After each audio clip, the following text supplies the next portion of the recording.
Welcome to Coach's Corner Cat fans. Thanks for joining me once again.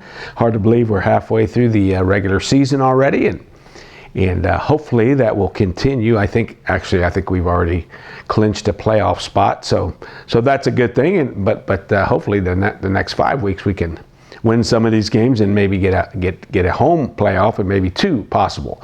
But let's review the St. Henry game from Friday night. A lot going on this weekend. And so played St. Henry, and the score was 33-7. And certainly we're always happy when we beat a rival team. And so that score was a good score. We did have I think 28 at half, maybe 28 at half, I think. So we felt good about that.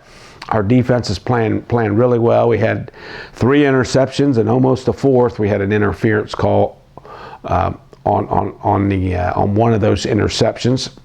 So the defense is really playing outstanding, putting a lot of pressure on people and running to the ball and just really communicating well and doing what we're asking them to do, and they're really focused, so they're playing well. Offensively, we made several big plays. The Hardemer brothers that I talked about the last 2 weeks had really good nights. I think one had 8 catches and one had 5 or 6. And Balin played really well. I think he was 18 for 24, which is outstanding percentage-wise and touch-wise. And so he's playing really well. But we made too many mistakes on offense, which as coaches you get a little frustrated. I think we had probably 3 or 4 offensive penalties, 3 or 4 defensive penalties. And so when we talk to the kids Saturday morning, when we watch film, we talk about, hey, we're happy for this win and we're going to enjoy this win, but Saturday morning is a business meeting, right? We're gonna correct what we feel that needs to be corrected, and hopefully those things don't continue to happen. We've had way too many penalties, and the penalties, several of them, I think 6 or 7 of the 9 that we had were mental penalties. I think 2 or 3 we jumped off sides. The interferences happen, the physical things happen. Offensively, we actually lined up off sides 2 or 3 times, which I can't remember it happening, but a couple of our linemen and tight end just lined up off sides. So those are frustrating penalties, and we just call that mental discipline types of issues. So even though we're happy with the win, there's a lot of correctable things that we feel like, down the road, that those penalties will really get you in the end. So a lot to work on for us, but feel good about the win. Parkway, we go to Parkway. They come in at 2-3. They did beat St. Henry a couple weeks ago. I feel like maybe a similar type team as St. Henry. Their quarterback does like to, he's a guy who can run the ball. St. Henry's they played 2 quarterbacks, and one was more of a runner and one was more of a thrower. This young man we kind of compared him to the young man Holman, who plays for Fort Recovery, a pretty good athlete who can run the ball and throw enough to be dangerous, and they have some decent skill guys that are playing pretty well. So interesting matchups there, and then of course the O&D line are always interesting matchups for us. We had Trent Ebbing broke his fibula, his lower, one of his bones in his lower leg, so he will be missing the next they thought 4 to 5 weeks. So that's a situation for us where we're already thin on depth. So we'll have to find. We'll find another O-lineman this week to step up and take on that starting spot. So Parkway's defense is a 3-4 defense, which a lot of teams are. So we've faced several of those. St. Henry does a really good job with their blitzes. That was part of our issues, the other night. And that's the same defense Marion runs, the same defense Anna ran 2 weeks ago. So I'm sure they're watching those films and what worked against us, that they can incorporate that is built right into their defense. So we are traveling to Parkway. Looking forward to the game Friday night with Parkway. That is a 7 o'clock game. So spotlights, two group. One's a group and one's, of course, a senior player spotlight. So our group is the golf outing. I kind of mentioned it last week, but there's six guys that were from the 2000, I think, graduating class of 8, 9, and 10. So Corey Klinke and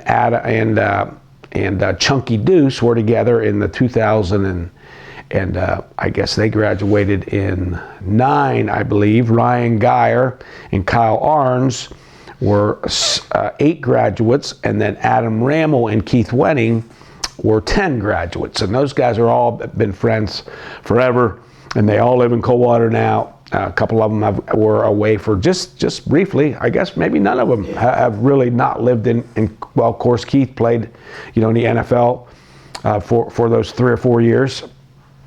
But for the most part, those are pure Coldwater loyal Coldwater guys that really love Coldwater and all were really good athletes and really enjoy helping the program. So over the years, I'm going to throw out between $50,000 to $75,000 of stuff that they have gotten for us. A lot of last year's went to the new scoreboard.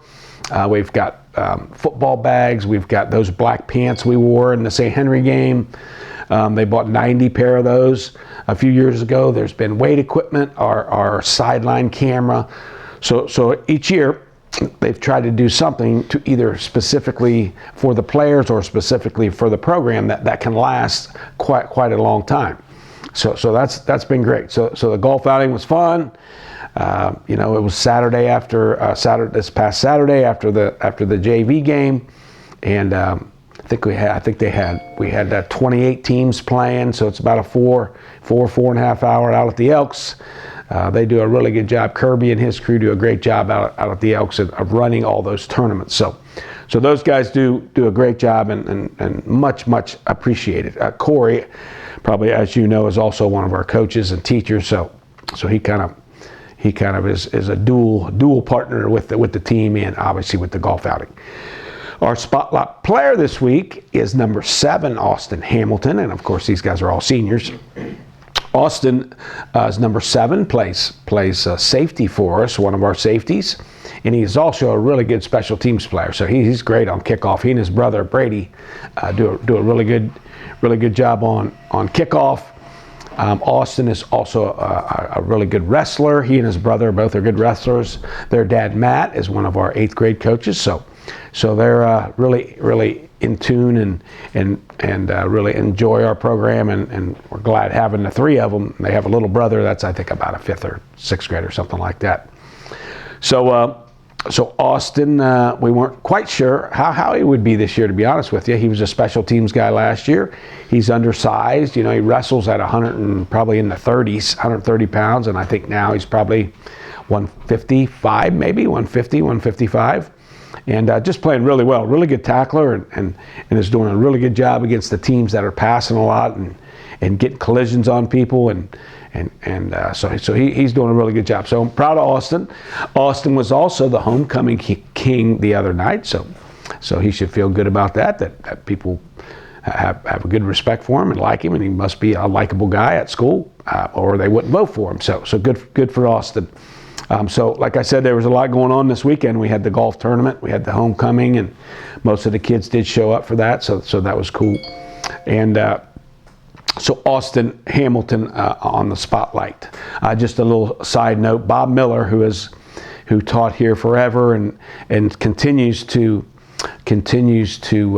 sub, and he is sub for, gosh, I think, what did he say, something, I don't know, 45, 55, something like that, 50, 60 years that he's been either teaching or subbing over the years. And one of the things he does whenever he subs, he makes this really good carrot cake. And for some reason, he made like 6, 8 of these giant pans of carrot cake for our players, and the kids were loving it. And so we really appreciate that, Bob. He's having some health issues, and somehow he just keeps fighting through it.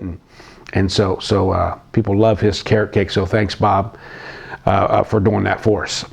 So this Friday, we're traveling to Parkway at 7 o'clock for week number 6 already.